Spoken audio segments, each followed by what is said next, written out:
Hello, hello. Welcome back to my channel. Ay, may channel pa ako. Welcome to my backyard. Ayan. So, wala po ako ngayon sa taas ng durian. Kaya mas taas pa ako sa durian. So, these are durian seedlings. O yun, basta. Ito. Ayan. So, this one, actually, two. Binili ko na sa halagang 250 bawat puno. Kasi, magdadagdag ako ng durian sa aking backyard. So, currently, meron tayong 2 puno ng durian. Malalaki na sila, actually. Ayan. Pero, sa tingin ko, I need to add 2 more kasi para minsan kinukulang kami pagka fruiting season, harvest season, parang kulang yung 2 puno. So dagdagan natin. So kapapanood ko lang ng live ni dating Agriculture Secretary Manny Piñon.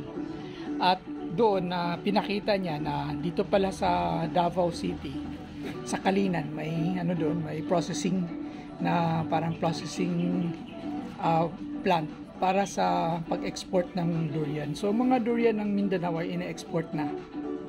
So yun. So kung ine-export ang mga durian, so parang this year lang talaga nag-start yung exporting. Pero yung effort to export our durian started many years ago pa. I think nung panahon ni President Digong at saka nung Secretary si Manny Piñon ng Department of Agriculture.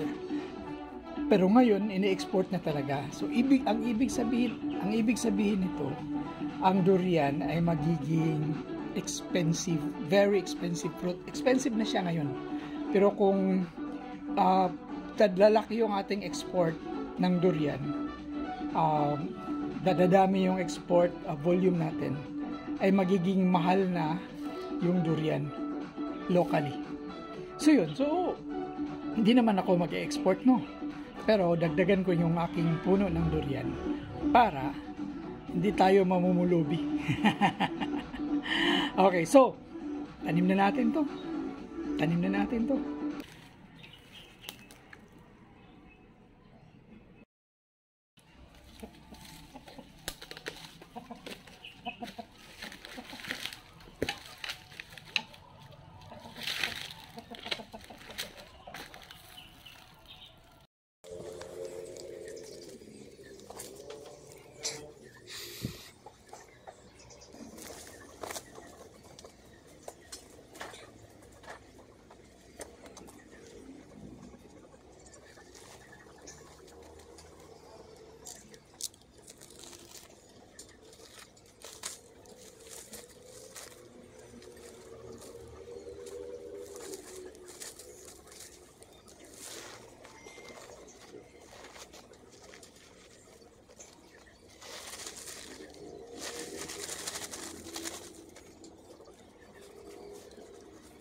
Ayan.